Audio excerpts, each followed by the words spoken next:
Hello everyone. आज हम आपको इंग्लिश ग्रामर में डायरेक्ट एंड इनडायरेक्ट नरेशन, जिसे हम डायरेक्ट इनडायरेक्ट स्पीच भी कहते हैं, उसके बारे में बताने जा रहा हूँ। देखिए, डायरेक्ट इनडायरेक्ट सीखने से पहले हमको ये भी ध्यान रखना है कि डायरेक्ट किसे कहते हैं और इनडायरेक्ट किसे कहते हैं। देखिए, यहाँ पर एक आपके सामने डायरेक्ट स्पीच लिखी हुई है। सुमन सेड आई एम हैप्पी। यह इसमें जो है सुमन वो स्पीकर है और सुमन जो कुछ सुमन ने कहा वह उसको हम इन्वर्टेड कॉमा के अंदर क्लोज कर देते हैं। यानी what ever the speaker is speaking B put in inverted comma. तो स्पीकर ने जो कुछ भी कहा उसको हम इन्वर्टेड कॉमा के अंदर जो है क्लोज कर देते हैं। तो जो इन्वर्टेड कॉमा के अंदर क्लोज किया है उसे बोलते हैं हम रिपोर्टेड स्पीच। और रिपोर्टिंग वर्ब वो है जो स्पीकर है, यानी कि इन्वर्टेड कॉमा के बाहर वाला पार्ट हमारा रिपोर्टिंग वर्ब हुआ और स्पीकर ने जो कुछ भी कहा उसको हम इन्वर्टेड कॉमा के अंदर क्लोज करते हैं, उसको बोलते हैं रिपोर्टेड स्पीच। तो डायरेक्ट स्पीच उसे कहते हैं कि स्पीकर द्वारा बोले जाने वाला कोई भी सेंटेंस जिसको हम इन्वर्टेड कॉमा के अंदर पुट करते हैं, एज इट इज पुट कर दें, उसको हम बोलते हैं डायरेक्ट स्पीच। और इनडायरेक्ट स्पीच उसे कहते हैं जब स्पीकर द्वारा कही हुई किसी भी बात को हम थोड़ा अनदर वे में प्रेजेंट करें, उसको बोलते हैं इनडायरेक्ट स्पीच। यानी Suman said that she was happy, ये इनडायरेक्ट स्पीच हो गई। अब कुछ इंपॉर्टेंट पॉइंट्स हैं जिनको कि हमें याद रखना है डायरेक्ट और इनडायरेक्ट स्पीच में। नंबर 1, रिपोर्टेड स्पीच को इन्वर्टेड कॉमा के अंदर रखा जाता है तथा रिपोर्टिंग वर्ब सैड के बाद कॉमा लगाते हैं, जैसा कि ऊपर बताया। रिपोर्टेड स्पीच को हम सुमन ने कहा उसको इन्वर्टेड कॉमा के अंदर रखा और रिपोर्टिंग वर्ब है उसके बाहर जो सैड है उसके बाहर क्या लगाते हैं, कॉमा। डायरेक्ट स्पीच में स्पीकर के स्टेटमेंट को हम इन्वर्टेड कॉमा के अंदर लिखते हैं। थर्ड पॉइंट है, इनडायरेक्ट स्पीच में इन्वर्टेड कॉमा का प्रयोग नहीं होता। जैसा कि यहाँ देखा, इनडायरेक्ट स्पीच में किसी भी प्रकार का इन्वर्टेड कॉमा का यूज नहीं हुआ। अब डायरेक्ट से इनडायरेक्ट बनाते समय हमें थोड़ा सेंटेंसेस पर भी थोड़ा ध्यान देना पड़ेगा। मुख्यतः सेंटेंस 5 प्रकार के होते हैं जब हम डायरेक्ट से इनडायरेक्ट बनाते हैं। Number 1, assertive sentence. Number 2, interrogative sentence. Number 3, imperative sentence. Number 4, exclamatory sentence. And number 5, objective sentence. ये 5 जो है सेंटेंसेस के प्रकार हैं।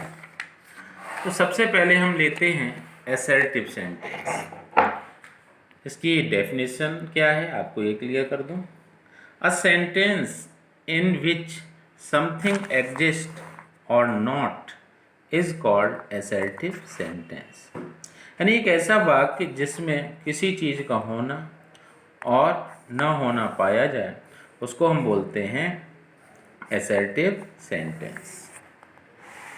एग्जाम्पल्स देखें, जैसे गीता सिंग्स अ सॉन्ग, ये आपका पॉजिटिव यानी अफर्मेटिव हो गया, क्योंकि असर्टिव सेंटेंस पॉजिटिव भी सेंटेंस भी हो सकता है और निगेटिव भी हो सकता है। Second example, he is not going to school, वह स्कूल नहीं जा रहा है। तो first positive sentence, second negative sentence, इसको बोलते हैं assertive sentence. Some important fundamental rules हैं, इनको ज़रा ध्यान देने की ज़रूरत है, क्योंकि ये रूल्स अगर आप याद रखेंगे तो डायरेक्ट से इनडायरेक्ट बनाने में आपको बिल्कुल भी परेशानी नहीं होगी। क्या है, से टू को टेल में चेंज करते हैं, सेज टू को टेल्स में, सेड टू को टोल्ड में चेंज करते हैं। इसी तरह से सेकंड रूल्स है, डू डज को डिड में चेंज करते हैं, हैज हैव को हैड में चेंज करते हैं, वॉज वर को हैड बीन में चेंज करते हैं और इज एम आर इसको वॉज वर में चेंज करते हैं। इसके साथ मॉडल्स में भी चेंज जो है वह इस प्रकार से किया जाता है, सेल को शुड में, बिल को वुड में, कैन को कुड में, मी को माइट में और टू को ऑट टू में। और टू ही रहेगा, इसमें चेंज नहीं होगा। लेकिन मॉडल्स में चेंज करते समय इस बात का विशेष ध्यान रखते हैं कि इन मॉडल्स के बाद हमेशा MB1 यानी कि मेन वर्ब की फर्स्ट फॉर्म का प्रयोग होता है। Next rules, remove inverted comma and put that. जब हम डायरेक्ट से इनडायरेक्ट बनाएंगे तो जो इन्वर्टेड कॉमा होता है जिसमें कि स्पीकर द्वारा कही हुई सेंटेंस को हम पुट करते हैं, इनडायरेक्ट बनाते समय उसको हटा देते हैं और उसकी जगह दैट आता है। असर्टिव सेंटेंसेस को ध्यान रखना। रूल्स नंबर 5 है, यदि रिपोर्टिंग वर्ब प्रेजेंट या फ्यूचर टेंस में है, रिपोर्टिंग वर्ब प्रेजेंट या फ्यूचर टेंस में है तो इनडायरेक्ट बनाते समय रिपोर्टेड स्पीच के टेंस में किसी भी प्रकार का कोई भी परिवर्तन नहीं करते यदि रिपोर्टिंग वर्ब किसमें है, प्रेजेंट या फ्यूचर टेंस में। रूल्स नंबर 6, यदि रिपोर्टेड स्पीच में यूनिवर्सल ट्रुथ, जनरल हैबिट्स या साइंटिफिक फैक्ट्स, यूनिवर्सल ट्रुथ ऐसी बातें जो कि सभी जगह सत्य रहें, सदा सर्वदा सत्य कहते हैं हिंदी में, जनरल हैबिट्स सामान्य आदतें, या साइंटिफिक फैक्ट्स कोई वैज्ञानिक तथ्य, इनकी बात का उल्लेख हो तो इनडायरेक्ट बनाते समय रिपोर्टेड स्पीच में किसी भी प्रकार कोई चेंज नहीं होता है। Next rules, change in tenses as the following. इसमें हमको ये बात ध्यान रखना है कि टेंस में चेंज करते समय जो है हमारा इस तरह से चेंज होगा, प्रेजेंट इंडेफिनिट पास्ट इंडेफिनिट में, प्रेजेंट कंटिन्यूअस पास्ट कंटिन्यूअस में, प्रेजेंट परफेक्ट पास्ट परफेक्ट में, present perfect continuous past perfect continuous, past indefinite past perfect में, and past continuous past perfect continuous. इसमें एक बात हमको ध्यान रखनी है कि प्रेजेंट के चारों पार्ट जो है वो पास्ट के चारों पार्ट में चेंज हो जाते हैं। केवल ध्यान हमें ये रखना है कि पास्ट इंडेफिनिट पास्ट परफेक्ट में और past continuous past perfect continuous में चेंज करते हैं। एक इसमें थोड़ा ध्यान देने की बात है, नोट कि past perfect and past perfect continuous remain unchange. Past perfect और पास्ट परफेक्ट कंटिन्यूअस कभी भी नहीं बदलते हैं। नेक्स्ट रूल्स है, कुछ नियरनेस एक्सप्रेसिंग वर्ड्स हैं यानी निकटता सूचक शब्दों को डिस्टेंस एक्सप्रेसिंग वर्ड्स यानी दूरी सूचक शब्दों में परिवर्तित करते हैं। नाउ को देन में चेंज करते हैं, दिस दैट, दीज का दोज, हेयर का देयर, एगो before, today that day, tonight that night, yesterday the previous day, tomorrow the next day, last night the previous night, come go just then। Next rules अपना है rules of changing of pronouns, means सर्वनाम परिवर्तन के नियम। इसको बड़ा ही ध्यान से आपको याद रखना है। फर्स्ट पर्सन रिपोर्टिंग वर्ब के सब्जेक्ट के अकॉर्डिंग चेंज होता है। फर्स्ट पर्सन रिपोर्टिंग वर्ब के सब्जेक्ट के अकॉर्डिंग चेंज होता है। सेकेंड पर्सन रिपोर्टिंग वर्ब के ऑब्जेक्ट के अकॉर्डिंग चेंज होता है।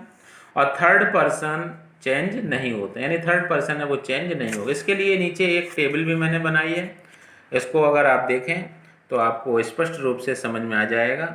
ये देखिए, पर्सन फर्स्ट पर्सन, ये प्रोनाउंस हैं। आई का subject means subjective case I रहेगा, और आई का ऑब्जेक्टिव केस है मी, और पॉजेसिव केस माई। इसी तरह से वी का subjective case we, objective case us, possessive our. You जो है वो सेकेंड पर्सन है, यू का subjective case you, objective case भी यू, और possessive case your. Third person he का subjective he, objective him, possessive his. She का objective case her, possessive case her. It का ऑब्जेक्टिव केस इट, और possessive case its. They का objective case them, और possessive case their. Ram जो है वो आपका थर्ड पर्सन, राम सीता। राम और सीता के यहाँ मीन्स है किसी का भी नेम हो वो थर्ड पर्सन में काउंट होगा।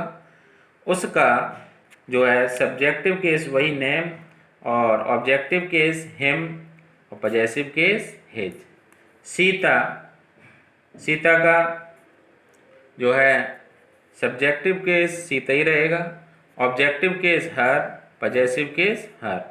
हु जो है आपका प्रोनाउन है, इसमें इसका subjective case who, objective case हुम और पजेसिव केस हुज। इसके साथ लास्ट इसका जो रूल्स है कि डायरेक्ट से इनडायरेक्ट बनाते समय अगर ये आप 4 प्रश्न स्वयं से पूछते हैं तो आपको डायरेक्ट से इनडायरेक्ट बनाते समय बहुत ही ज़्यादा आसानी होगी। कैसे वो स्वयं से प्रश्न पूछें। नंबर 1, कौन पर्सन है, यानी कि फर्स्ट पर्सन है कि सेकेंड पर्सन है या थर्ड पर्सन है। सेकेंड क्वेश्चन, किसके अनुसार बदलेगा, यानी कि फर्स्ट पर्सन है तो सब्जेक्ट अकॉर्डिंग चेंज होगा, सेकेंड पर्सन है तो ऑब्जेक्ट अकॉर्डिंग चेंज होगा, थर्ड पर्सन है तो नो चेंज। थर्ड क्वेश्चन आपको अपने से करना, कौन केस है, यानी सब्जेक्टिव केस है कि ऑब्जेक्टिव केस है कि पजेसिव केस है। एंड फोर्थ, जो केस हो यानी सब्जेक्टिव केस हो तो उसी केस के सब्जेक्ट को यानी कर्ता को रखेंगे, ऑब्जेक्टिव केस हो तो ऑब्जेक्ट को रखेंगे, और अगर पजेसिव केस हो तो उसी केस के पजेसिव केस को रखेंगे, जिसको बोलते हैं संबंध सूचक। अब कुछ एग्जाम्पल्स दिए हैं, उसके अनुसार आपको समझाने का प्रयास करते हैं। ये फर्स्ट एग्जाम्पल आप देखिए, हरी सेज। हरी क्या है, स्पीकर। क्या उसने कहा है, Mohan is going to school. Hari कहता है मोहन स्कूल जा रहा है। इसमें देखो, अभी मैंने जो पीछे रूल्स आपको बताए उसको आप ध्यान रखें कि यदि रिपोर्टिंग वर्ब प्रेजेंट टेंस में तो रिपोर्टेड स्पीच के टेंस में कोई चेंज नहीं होगा। यानी Hari says, inverted comma remove किया, दैट आ गया। मोहन थर्ड पर्सन वही रहेगा। Mohan is going to school, ये प्रेजेंट कंटिन्यूअस टेंस का है और ये उसी में रहा। क्यों? क्योंकि रिपोर्टिंग वर्ब हमारी प्रेजेंट टेंस में है, इसलिए। अगर ये रिपोर्टिंग वर्ब हमारी पास्ट में होती तो चेंज हो जाता, इज की जगह वॉज हो जाता, यानी कि प्रेजेंट कंटिन्यूअस पास्ट कंटिन्यूअस में चेंज होता है। इसमें इसलिए नहीं चेंज हुआ क्योंकि रिपोर्टिंग वर्ब प्रेजेंट टेंस में है।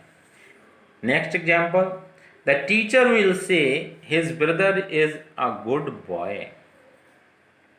इसमें आपने देखा रिपोर्टिंग वर्ब है वो प्रेजेंट फ्यूचर टेंस में है, इसलिए इनडायरेक्ट स्पीच बनाते समय इसमें भी किसी प्रकार कोई चेंज नहीं हुआ। The teacher will say that his brother is a good boy. Next example, they said to us Sita is a good girl. इसमें आप देखिए रिपोर्टिंग वर्ब जो है वो पास्ट टेंस में, इसलिए सेड टू को किस में चेंज कर दिया, टोल्ड में। They told us, remove inverted comma घटाया, दैट लगाया, सीता और इज की जगह क्या हो गया, was. Sita was a good girl. Sita third person वो चेंज नहीं होगी, लेकिन सेंटेंस जो है आपका प्रेजेंट का पास्ट में चेंज हो गया। Next rules examples, Hari said Mohan is reading a book. इसमें आप देख रहे हैं रिपोर्टिंग वर्ब पास्ट में है, तो इसलिए जो आपका ये सेंटेंस है Mohan is reading a book, present continuous है, प्रेजेंट कंटिन्यूअस चेंज हो गया पास्ट कंटिन्यूअस में, तो Hari said that Mohan was reading a book. Next example, Mukesh said to me Ramesh has been playing for 2 hours। तो इसमें देखा Mukesh told me that Ramesh had been playing for 2 hours, क्योंकि यहाँ पर रिपोर्टिंग पर हमारी पास्ट में, ये आपका Ramesh has been playing for 2 hours present perfect continuous है, ये चेंज हो गया आपका present perfect continuous past perfect continuous में, रूल्स के according. Next rules, he said I shall come. इसमें देखा रिपोर्टिंग वर्ब हमारा पास्ट में है, तो इनडायरेक्ट बनाते समय ही सेड दैट आई। अब इसको जरा देखना, जो अभी मैंने बताया 4 प्रश्न अपने आप से पूछे, यहाँ पे आप देखिए आई कौन पर्सन है, आंसर मिला फर्स्ट पर्सन। किसके अकॉर्डिंग चेंज होगा, रिपोर्टिंग वर्ब के सब्जेक्ट अकॉर्डिंग। फिर थर्ड क्वेश्चन हुआ कौन केस है, पता लगा आई सब्जेक्टिव केस है, तो ही का सब्जेक्टिव केस क्या हो गया, ही, इसलिए आई की जगह क्या आ जाएगा? ही। तो ही सेड दैट ही। यहाँ वुड इसलिए हो गया क्योंकि ही के साथ हमेशा टेंस के अकॉर्डिंग बिल आता है, और बिल किस में चेंज हो जाएगा? वुड में, क्योंकि यहाँ पर हमारा प्रोनाउन क्या है? ही। तो ही वुड, और कम का क्या हो जाएगा? गो। क्यों? क्योंकि nearness expressing words will change into जो है वो डिस्टेंस एक्सप्रेसिंग वर्ड्स में चेंज हो गया। तो पूरा आपका हो गया he said that he would go. Next आपका एग्जाम्पल्स है Rama said to Krishna it may rain. इसमें देखिए मॉडल आ गया। तो Rama told Krishna that it may का क्या हो जाएगा? Might. It might rain. Next example the teacher said comma inverted comma the earth moves around the sun. Teacher ने कहा अर्थ जो है सन के चारों ओर मूव करती है। The teacher said that the earth moves around the sun. इसमें कोई भी चेंज नहीं हुआ क्योंकि ये यूनिवर्सल ट्रुथ है। यूनिवर्सल ट्रुथ है तो इसमें किसी प्रकार कोई चेंज नहीं होगा according to rules. Next father said to me dogs bark at strangers. ये जनरल हैबिट्स है। डॉग्स क्या करते हैं? बार्क करते हैं, भौंकते हैं। तो इसमें भी चेंज नहीं होगा। Father told me that dogs bark at strangers. Next example he said doctor Rajendra Prasad was the first president of free India. इसमें आपने देखा doctor Rajendra Prasad was the first president of free India. ये फैक्चुअल है, बिल्कुल फैक्ट है और सही बात है। इसमें भी किसी प्रकार का चेंज नहीं होगा। तो ये हमारा एज इट इज रहा। ही said that doctor Rajendra Prasad was the first president of free India. एक नोट है क्या? यदि यस, अस, अवर तथा वी का प्रयोग संपूर्ण मानव, समाज या मानवता के लिए किया गया है तो इनडायरेक्ट बनाते समय इसका पर्सन नहीं बदलता है। जैसे Mahatma Buddha said we are mortals. Buddha ने क्या कहा? महात्मा बुद्ध ने हम सभी नश्वर हैं, यानी कि जो जन्म लेता है वो मरता भी है। सही बात है। तो इसमें किसी प्रकार का कोई चेंज नहीं हुआ। Mahatma Buddha said that we are mortals. Next the hermit said we must do our duty. साधु ने क्या कहा कि हमें अपने कर्तव्य को करना चाहिए। बिल्कुल सही बात है। इसमें भी किसी प्रकार का हम चेंज नहीं कर सकते, फैक्चुअल है। The hermit said that we must do our duty. तो आज अपना जो है डायरेक्ट से इनडायरेक्ट का ये चैप्टर यहाँ पर कंप्लीट होता है। कल इसका सेकंड पार्ट लेकर के आएंगे। यदि आपको जानकारी अच्छी लगी हो तो प्लीज़ हमारे चैनल को सब्सक्राइब कीजिए, लाइक कीजिए। जय श्री कृष्णा।